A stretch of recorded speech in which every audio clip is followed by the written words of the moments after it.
तो चलिए इसको मिटाते हैं। आपको अगर लेना हो स्क्रीनशॉट तो फिर ले लीजिए। और अब हम लोग बात करते हैं कि द्रव्य तरंगे और विद्युत चुंबकीय तरंगों के बीच में अंतर क्या है। द्रव्य तरंगे और विद्युत चुंबकीय तरंगों के बीच में अंतर क्या है, इस बात को समझने का प्रयास करते हैं। चलो दोस्तों, तो लगे हाथों हम द्रव्य तरंगे और विद्युत चुंबकीय तरंगों के बीच का अंतर भी देख लेते हैं, जिससे आपको ऐसा न लगे कि इन दोनों तरंगों के बीच के अंतर को नहीं समझाया गया है। तो थोड़ा सा छोटा टॉपिक है और मैंने इसको पहले ही बोर्ड पे लिख लिया, क्योंकि क्लास रिकॉर्डिंग कर रहा हूँ मैं। लाइव क्लास लेता तो मजबूरी था कि साथ साथ लिखना पड़ता। क्लास रिकॉर्डिंग हो रही थी तो मैंने सोचा थोड़ा सा समय का बचत कर लिया जाए, वैसे ही लेक्चर काफ़ी लंबा हो गया है। तो चलिए एक बार देख लेते हैं कि ये द्रव्य तरंगे और विद्युत चुंबकीय तरंगों के बीच में क्या अंतर है। अब मैं आपको पहले समझा दिया अभी इसी लेक्चर में कि द्रव्य तरंगे क्या होती हैं। मैंने बताया कि जब भी कोई कण, जब भी कोई पिंड गति की अवस्था में आ जाता है तो उसके साथ एक तरंग जुड़ जाती है, उसके साथ एक तरंग संबद्ध हो जाती है और उसी तरंग को हम क्या बोलते हैं, द्रव्य तरंगे। अभी पीछे ही हमने पढ़ा, उसका परिभाषा भी लिखवाया कि जब कोई कण गति की अवस्था में आ जाती है, गति करने लगती है, तो उस कण के साथ साथ एक तरंग भी, एक लहर भी जुड़ जाती है। इसी तरंग को हम द्रव्य तरंग या फिर डी ब्रोगली तरंग बोलते हैं। तो ये बात तो हमको परिभाषा से पता है। विद्युत चुंबकीय तरंग क्या है, ये मैं पहले आपको इसी सीरीज में पढ़ा चुका हूँ। और इसके साथ साथ अगर देखेंगे आप तो लाइव क्लास में मैंने फिजिक्स के लेक्चर में काफ़ी डिटेल में इसको बताया है। उसके साथ साथ MPPSC के सिलेबस में आप जाके देखेंगे, सुदूर संवेदन करके टॉपिक है, उसमें भी काफ़ी डिटेल में बताया गया है आपको। और उसके अलावा अगर YouTube पे आप देखना चाहें थोड़ा बहुत, तो मैंने एक सीरीज पिछले साल कवर किया था, सूचना और संचार प्रौद्योगिकी, जो यूनिट 9 है प्रीलिम्स का, उसमें भी विद्युत चुंबकीय तरंगों के बारे में बताया हूँ।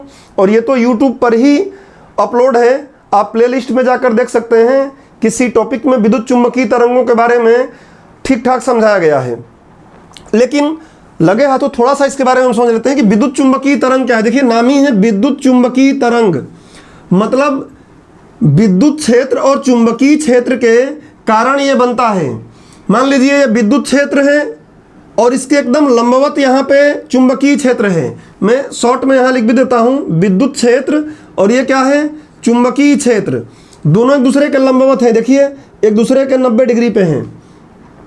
तो इन दोनों के लंबवत तल में जब ये दोनों कंपन करते हैं, आपस में गति करते हैं, तो इनके कंपन के कारण तरंग उत्पन्न होती है और उस तरंग को हम बोलते हैं विद्युत चुंबकीय तरंग। इसलिए इसका नाम ही क्या है, विद्युत चुंबकीय तरंग। दूसरा हमने जनरल परिभाषा ये पढ़ा है कि ऐसी तरंगे जिनके गमन करने के लिए या जिनके संचरण के लिए किसी माध्यम की अनिवार्यता नहीं होती है। कोई माध्यम रहेगा तब भी चलेंगी वो, लेकिन अगर माध्यम नहीं है तब भी चलेंगी, तो ऐसी तरंगों को हम बोलते हैं विद्युत चुंबकीय तरंगे। प्रकाश भी एक क्या है, विद्युत चुंबकीय तरंग ही है। तो दोस्तों केमिस्ट्री का लेक्चर है, बहुत लंबा नहीं खींच सकता, पीछे मैं समझाया भी हूँ। हर लेक्चर में अगर बातों को दोहराने लगूंगा तो बहुत लंबा सीरीज खींच जाएगा, आप पीछे जाके देख सकते हैं। ये एक चीज मैं आपको जरूर बता दूं, प्रीलिम्स में कहीं पूछ ले कि ये विद्युत क्षेत्र और चुंबकीय क्षेत्र बनता कैसे है। तो ये मैंने पढ़ाया है आपको फिजिक्स में कि जब कोई एक आवेश, जिसको चार्ज बोलते हैं आप लोग, आवेश, अब आवेश क्या है यहाँ नहीं बात करेंगे, चार्ज बस आप सुने हो तो दिमाग में रखिएगा। जब कोई चार्ज गति करने लगे, जब कोई चार्ज गतिमान अवस्था में आता है, जब कोई चार्ज आवेश गति करने लगता है, तो उसके गति करने से विद्युत क्षेत्र भी बनता है और चुंबकीय क्षेत्र भी बनता है। तो प्रीलिम्स में कभी पूछ ले कि एक गतिमान आवेश उत्पन्न करता है, तो विद्युत क्षेत्र भी उत्पन्न करता है वो, और चुंबकीय क्षेत्र भी उत्पन्न करता है, दोनों उत्पन्न करता है। और अगर आवेश स्थिर है, गति नहीं कर रहा है, तो सिर्फ वो विद्युत क्षेत्र ही उत्पन्न करता है। खैर ये फिजिक्स की बात है, अब टॉपिक पर हम आते हैं। देखिए इनके बीच में अंतर को मैंने यहाँ लिख लिया है। द्रव्य तरंगे, इनके संचरण हेतु माध्यम की आवश्यकता होती है। डेफिनेटली ये द्रव्य तरंगे हैं, कण वाली तरंगे हैं, तो इनको चलने के लिए माध्यम की आवश्यकता होगी। और दोस्तों मैं यहाँ पे आपको ये बता दूं कि जब हम लोग तरंग पढ़ते हैं, फिजिक्स में एक टॉपिक बनता है तरंग नाम का, और उस तरंग में हम पढ़ते हैं तो कई प्रकार की तरंगे पढ़ते हैं।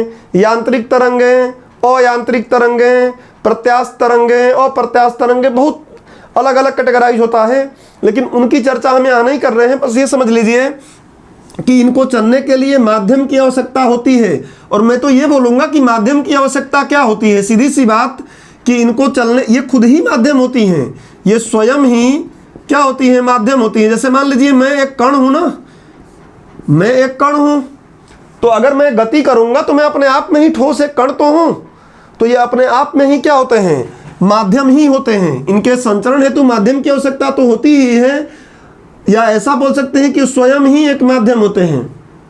बात रहा विद्युत चुंबकीय तरंगों का, तो विद्युत चुंबकीय तरंगों के संचरण हेतु देखिए, इनके संचरण हेतु माध्यम की अनिवार्यता नहीं होती है। शब्द पकड़ना है आपको, पीछे भी मैं बताया हूं, माध्यम की अनिवार्यता नहीं होती है। अर्थात अगर माध्यम नहीं भी रहेगा, कोई माध्यम नहीं है, निर्वात है, न ठोस है, न द्रव है, न गैस है, कोई माध्यम नहीं है, तब भी ये आसानी से गमन कर लेती हैं। और गमन ही नहीं करती बल्कि बहुत तेज चलती हैं। ये सबसे तेज अगर ये चलती हैं विद्युत चुंबकीय तरंगे कहीं, तो कहाँ चलती हैं, निर्वात में। कई जगहों पे बोलते हैं निर्वात अथवा वायु, वायु गैस है तो गैस में भी लगभग उतना ही होता है, लेकिन सच कहें तो निर्वात में सबसे ज़्यादा होता है, फिर गैस में, फिर गैस से थोड़ा कम द्रव में, और सबसे कम किस में, ठोस में। ठीक है, ध्वनि तरंगे जो मैं बोल रहा हूं ना, ये क्या माध्यम की जरूरत पड़ती है, तो इसका जो स्पीड सबसे ज़्यादा कहाँ होता है, इसका स्पीड इसके उल्टा होता है। ये यांत्रिक तरंग है, ये विद्युत चुंबकीय तरंग है। तो ध्वनि तरंगों का स्पीड देखेंगे आप तो ठोस में सबसे ज़्यादा होगा, पीछे बताया हूं, देख लीजिएगा। द्रव में उससे थोड़ा कम, गैस में उससे कम, और निर्वात बना दो तो चलेगी ही नहीं। अगर मान लीजिए यहाँ पे मैं निर्वात बना दूं, एक निर्वात बना दूं यहाँ पे, और उस साइड कोई खड़ा हो जाए, मैं यहाँ से कुछ भी बोलूँगा उसको लगेगा कि केवल लिपसिंग कर रहे हैं, ये बोल नहीं रहे हैं, क्योंकि माध्यम के बिना ये चल ही नहीं पाते हैं। खैर अपने टॉपिक पे आए, तो इनके संचरण हेतु माध्यम की अनिवार्यता होती है। माध्यम रहेगा तब भी चलेंगी, लेकिन माध्यम का होना आवश्यक नहीं है, ये आपको दिमाग में रखना है। अगला, ये विद्युत क्षेत्र व चुंबकीय क्षेत्र से संबंधित होती हैं, अभी में नहीं होती हैं, देखिए संबंधित नहीं होती हैं। द्रव्य तरंगे, मैं चल रहा हूं, इस बोतल को ऐसे यहां फेंक दिया, ये लहरा रहा है ऐसे, तो विद्युत क्षेत्र चुंबकीय क्षेत्र थोड़ी नहीं बना रहा है, ये कोई आवेश थोड़ी नहीं है। तो ये क्या, जो द्रव्य तरंगे होती हैं वो न तो विद्युत क्षेत्र से संबंधित होती हैं और न ही चुंबकीय क्षेत्र से संबंधित होती हैं। लेकिन जो विद्युत चुंबकीय तरंगे हैं, नाम ही है विद्युत चुंबकीय तरंगे, इलेक्ट्रोमैग्नेटिक वेव्स, तो ये विद्युत क्षेत्र और चुंबकीय क्षेत्र से संबंधित होती हैं। सच कहें तो इसी से तो उत्पन्न हो रही हैं, इनका जन्म ही हो रहा है किससे, विद्युत क्षेत्र और चुंबकीय क्षेत्र के आपस में लंबवत गति करने से। ये देखिए, ये दोनों एक दूसरे के लंबवत हैं, ये अगर विद्युत क्षेत्र है, ये चुंबकीय क्षेत्र है, तो ये दोनों अगर लंबवत आपस में ऐसे ही गति कर रहे हैं, तो इनके लंबवत, देखिए ये इनके लंबवत उत्पन्न होती है क्या, विद्युत चुंबकीय तरंग, और तरंग है तो ऐसे चलेगी ही। तो विद्युत चुंबकीय तरंग उत्पन्न होती है किसके कारण, तो एक गतिमान आवेश के कारण। और गतिमान आवेश क्या करता है, तो विद्युत क्षेत्र और चुंबकीय क्षेत्र दोनों को उत्पन्न करता है। और दोनों को उत्पन्न कैसे करता है, एक दूसरे के लंबवत करता है। तो प्रीलिम्स में ऐसी बातें दिमाग में रखिएगा, पूछा आ सकता है। खैर फिजिक्स की बात है, अगले बात पे आते हैं। बोल रहा है कि इनके तरंगदैर्घ्य का मान अपेक्षाकृत कम होता है, और इसमें क्या बोल रहा है कि इनके तरंगदैर्घ्य का मान अपेक्षाकृत बहुत अधिक होता है। दोस्तों यहाँ अभी जस्ट पीछे लेक्चर आप पढ़ के आए, मैं इसको यूट्यूब पे एक अलग पार्ट बना के डाल दूंगा, लेकिन लेक्चर तो एक ही है, पूरा 25 लेक्चर एक ही है।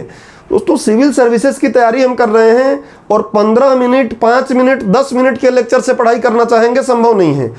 मेरा जितने भी लाइव क्लास आप देखे होंगे, मैक्सिमम लाइव क्लास मेरे 1.5 घंटे, 1 घंटे 40 मिनट, 2 घंटे के ही होंगे, क्योंकि उसके बिना समझ ही नहीं पाते हैं बातों को ना हम।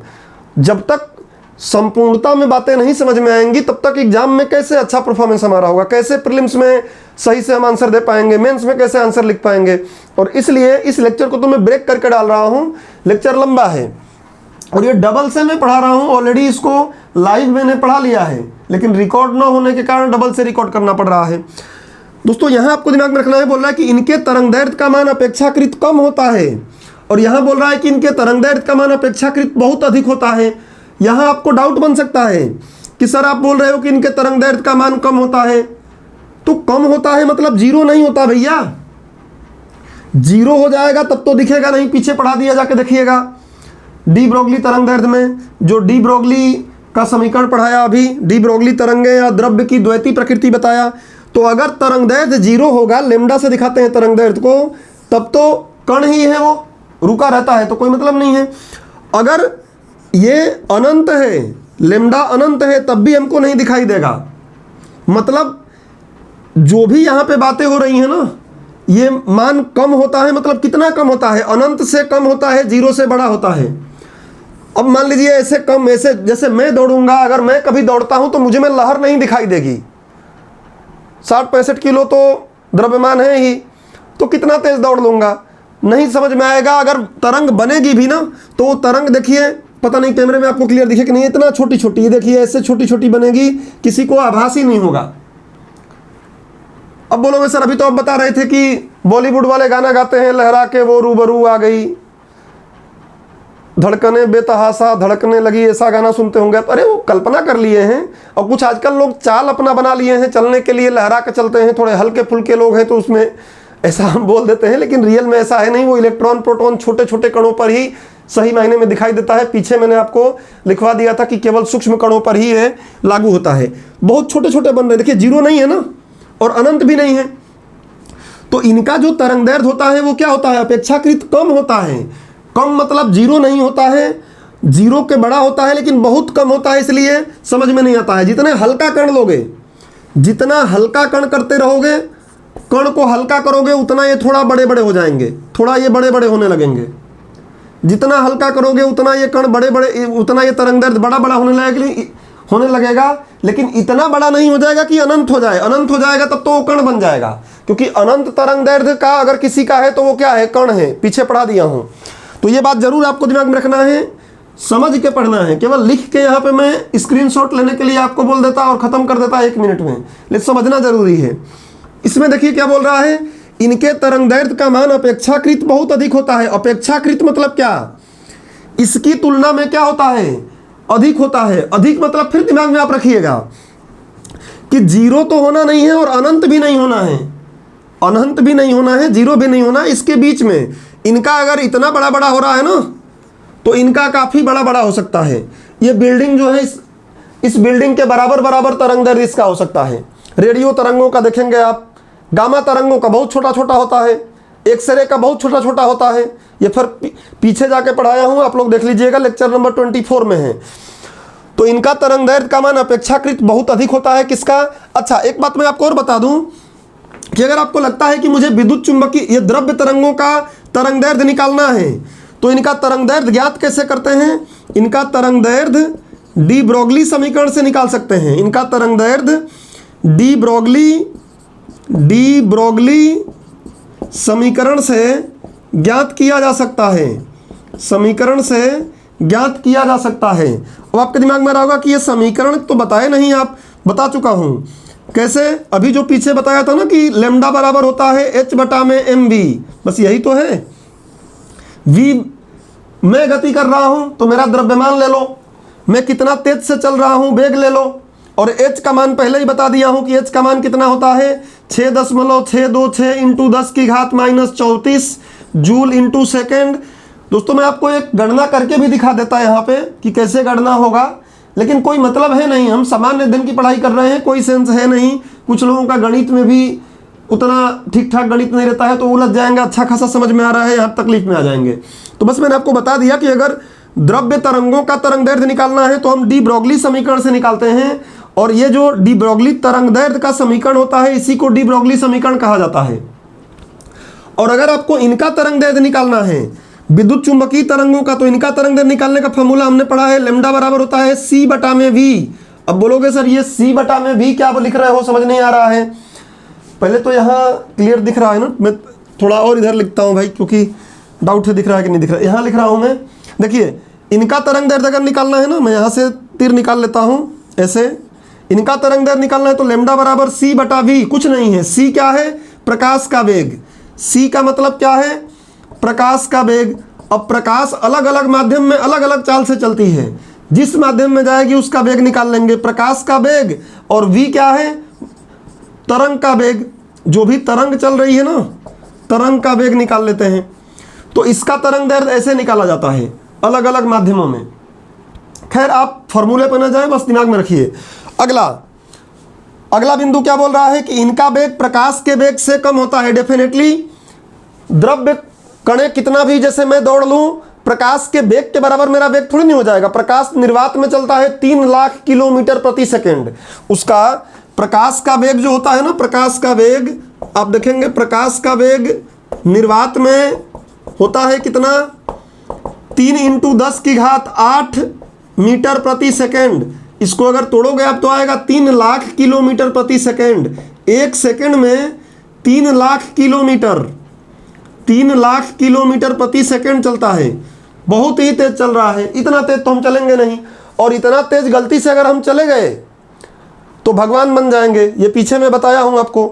जैसे प्रकाश इतना तेज चलता है तो आप देखो, सुबह होता है तो लखनऊ में भी प्रकाश दिखाई देता है, भोपाल में भी दिखाई देता है, इंदौर में भी, दिल्ली में भी, और हरियाणा, पंजाब, हर जगह दिखाई दे रहा है। तो वैसे ही अगर आप इतनी तेज गति करने लगोगे तो आप भी भगवान बन जाओगे, हर जगह दिखाई दोगे। ये पीछे मैं थोड़ा बहुत समझाया हूँ, अभी आगे बढ़ते हैं। तो ध्यान रखिएगा कि द्रव्य तरंगों का वेग क्या होता है, प्रकाश के वेग से हमेशा कम होगा। ध्यान रखिएगा कि द्रव्य तरंगों का वेग भी अलग अलग माध्यम में अलग अलग होता है। द्रव्य तरंगों को पानी में ले चलेंगे कुछ अलग होगा, गैस में ले चलेंगे कुछ अलग होगा, ठोस में ले चलेंगे कुछ अलग होगा, अलग अलग माध्यम में अलग अलग होगा, लेकिन हमेशा प्रकाश के वेग से क्या रहेगा, कम ही रहेगा। ये आपको दिमाग में रखना है। यहाँ इनका वेग प्रकाश के वेग के बराबर होता है, मतलब विद्युत चुंबकीय तरंगें जितनी भी हैं उन सबका वेग क्या रहेगा, प्रकाश के वेग के बराबर। प्रकाश अपने आप में ही क्या है, एक विद्युत चुंबकीय तरंग है। तो प्रकाश तरंगों, जो विद्युत चुंबकीय तरंगें हैं उनका वेग प्रकाश के वेग के बराबर रहेगा। इस बात को फिर समझें आप कि प्रकाश का वेग भी या इनका वेग भी अलग अलग माध्यम में अलग अलग होगा। निर्वात में सबसे ज़्यादा अभी शुरू में समझाया, फिर गैस में थोड़ा उससे कम, लगभग बराबर ही रहेगा उसके, फिर द्रव में थोड़ा कम, ठोस में उससे कम, लेकिन अलग अलग माध्यम में अलग अलग वेग रहेगा। लेकिन जितनी भी विद्युत चुंबकीय तरंगें हैं उन सभी विद्युत चुंबकीय तरंगों का ठोस में बराबर वेग रहेगा, द्रव में बराबर वेग रहेगा, गैस में बराबर वेग रहेगा, निर्वात में बराबर वेग रहेगा। उन वेग में कहीं भी कमी नहीं आएगी, हमेशा प्रकाश के वेग के बराबर ही इनका वेग होता है। ये आपको दिमाग में रखना है। और अब लास्ट पॉइंट इसका आ जाता है कि इनकी ऊर्जा क्वांटीकृत नहीं होती है, और इसमें लिखा हुआ है कि इनकी ऊर्जा क्वांटीकृत होती है। शुरू से ही आपको देखना पड़ेगा, नीचे जो मैं लिख दिया हूं ये किस किस लिए लिखा हूं, डायरेक्ट लास्ट में जाके स्क्रीनशॉट लेंगे, समझ में नहीं आएगा। इनकी ऊर्जा क्वांटीकृत नहीं होती है, इनकी ऊर्जा क्वांटीकृत होती है। अब ये बात मैं आपको समझाऊं उससे पहले एक बार मैं इसको थोड़ा सा मिटा लूँगा तो बेहतर रहेगा। और कई लोग मन ही मन गुस्सा हो रहे होंगे कि यार हट नहीं रहे हैं, हट जाते तो हम एक बार स्क्रीनशॉट ले लेते। तो मैं हट गया, आप स्क्रीनशॉट ले लीजिए, और ये लास्ट वाला पॉइंट मैं आपको एक बार समझा के इस लेक्चर को ख़त्म करता हूँ। तो चलिए, थोड़ा सा मुझे यहाँ मिटाना पड़ेगा, और अब तो कुछ भी मिटा सकता हूँ क्योंकि आप ये बात समझ ही गए हैं। इतने में मेरा काम चल जाना चाहिए। हाँ, इतने में चल जाएगा मेरा काम। देखिए क्या बोल रहा है कि इनकी ऊर्जा क्वांटीकृत नहीं होती है। सबसे पहले आपको मैंने पीछे एक लेक्चर ही पढ़ाया है, प्लांक का क्वांटम सिद्धांत, प्लांक का क्वांटम सिद्धांत। और दोस्तों, प्लांक का क्वांटम सिद्धांत किसके लिए आया था? विद्युत चुंबकीय तरंगों के लिए आया था। किसके लिए आया था? विद्युत चुंबकीय तरंगों के लिए। इन्होंने बोला था कि जो ऊर्जा होता है वो ऊर्जा छोटे छोटे बंडलों और पैकेटों के रूप में निकलता है, और उन्हीं बंडलों या पैकेटों को फोटोन या क्वांटा कहते हैं। पीछे पढ़ा दिया हूं मैं। तो अब ये क्वांटीकरण का मतलब क्या होता है, दिमाग में आप रखिए। क्वांटीकरण का मतलब सिंपल मैं यहाँ पे आपको समझा रहा हूँ। ये वाला लेक्चर जाके वहाँ देख लीजिएगा कि क्वांटा में जो फोटोन में निकलता है ऊर्जा के बंडल या पैकेट। तो क्वांटीकृत का मतलब क्या होता है, देखिए क्वांटीकृत का मतलब समझ लीजिए कि पूर्णांक, पूर्णांक, और पूर्णांक भी कुछ लोग को नहीं समझ में आ रहा होगा तो समझिए पूर्ण संख्याएं, पूर्ण संख्याएं। और पूर्ण संख्याएं मतलब क्या, मैं आपको और सिंपल दे रहा हूं, 0, 1, 2, 3, 4, 5 डॉट डॉट ऐसे। दशमलव नहीं आना है, जो भी आएगा वो क्या रहेगा, पूर्ण रहेगा। 1 रहेगा, 2 रहेगा, 4 रहेगा, 5 रहेगा, 8 रहेगा, 10 रहेगा। दशमलव का कोई स्कोप इसमें नहीं है। अगर दशमलव का स्कोप नहीं है, पूर्ण संख्याओं में अगर ऊर्जा निकल रहा है, ऊर्जा का मान जो बंडल या पैकेट निकल रहे हैं वो बंडल या पैकेट पूर्ण संख्याओं में निकल रहे हैं, तो हम बोलते हैं कि वो क्वांटीकृत है। उसको हम क्या बोलते हैं कि क्वांटीकृत है।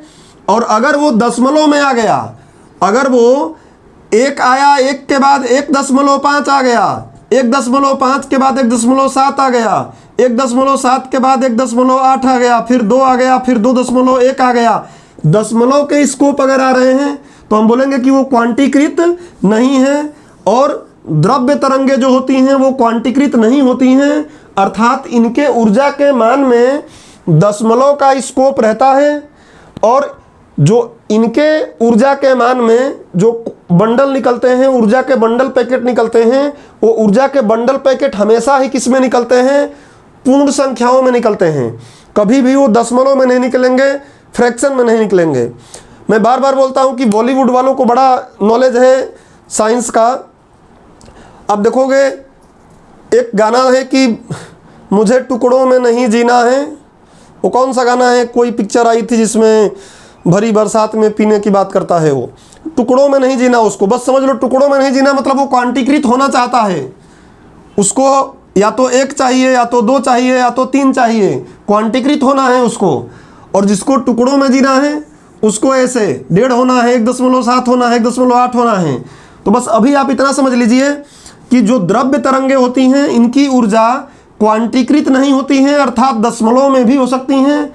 जबकि विद्युत चुंबकीय तरंगों की जो ऊर्जा होती है वो ऊर्जा हमेशा किस में होती है, क्वांटीकृत होती है, अर्थात हमेशा पूर्ण संख्याओं में या पूर्ण गुणज में होती है। पूर्ण संख्याओं में या पूर्ण गुणज, पूर्ण गुणज क्या, 2, 2 दूनी 4, दूनी 8, दूनी 16, दूनी 32, ऐसे पूर्ण गुणज में रहेगा, दशमलव कहीं नहीं आएगा। तो दोस्तों उम्मीद करता हूं कि आपको ये समझ में आ गया होगा कि विद्युत चुंबकीय तरंगे और द्रव्य तरंगों के बीच में क्या अंतर है। अगर आपको प्री में भी इसमें से कुछ क्वेश्चन पूछ लेता है तो बता पाओगे। मेंस में एमपीपीएससी विशेषकर और कुछ स्टेट पीएससीओं की प्रकृति ऐसा है कि वो ऐसे क्वेश्चन मेंस में भी पूछ लेती हैं, तो वहाँ भली भांति आप इसका आंसर दे पाओगे। एक सामान्य अध्ययन के हिसाब से मैंने इसको समझाने का प्रयास किया। उम्मीद करता हूँ कि आप ये बात समझ गए होंगे। 2 मिनट इसको और एक तरीके से मैं समझाने का प्रयास करता हूँ। जैसे देखिए, ऊर्जा के बंडल या पैकेट अगर क्वांटीकृत हैं तो इसको सिंपल हम समझते हैं, जैसे आपकी क्लास में आ जाता हूँ मैं, और आपकी क्लास में मैं आप लोगों को गिनता हूँ। गिनते समय मैं देख रहा हूँ कि 2 बच्चे तो बहुत छोटे छोटे बच्चे हैं, अभी कच्चे बादाम टाइप के, और कुछ बच्चे बड़े बड़े हैं। तो क्या मैं ऐसा करूँगा कि बोलूँगा कि ये छोटे छोटे जो बच्चे हैं इनको तो एक काम करो 0.5 गिन लेते हैं। जब गणना करूँगा तो उनको 1 ही गिनूंगा ना, और जो थोड़े हेल्दी हैं उनको भी 1 ही गिनूंगा, उनको 1.5 नहीं गिन लूँगा। तो अगर 1-1 करके ही जब हम गिन रहे हैं तो वो क्या है, क्वांटीकृत है।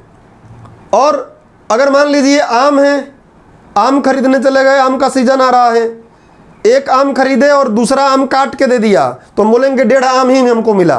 तो जब 1.5 आम मिला तो उस समय क्या हो गया है, वो क्वांटीकृत नहीं है, 1.5 वहाँ पे बोल दिया गया है। भारत की जो जनगणना होती है उसमें मान लीजिए कुछ लोग जो दिव्यांग लोग हैं, उन दिव्यांग लोगों को 1 ही गिनते हैं ना, थोड़ी नहीं बोलते हैं कि यार ये 0.75 हैं, नहीं बोलते हैं ना, 1-1 ही गिनते हैं। तो आप इलेक्ट्रॉनों का क्वांटीकरण पढ़े होंगे, जो लोग साइंस पढ़े होंगे, कि इलेक्ट्रॉन हमेशा किसमें, पूर्ण गुणज में उत्पन्न होते हैं या नष्ट भी होते हैं, तो पूर्ण गुणज में ही नष्ट होते हैं। खैर मैं ज़्यादा टेक्निकल बातें आप यहाँ नहीं ले जाऊँगा, आगे ज़रूरत पड़ेगा तो हम देखेंगे।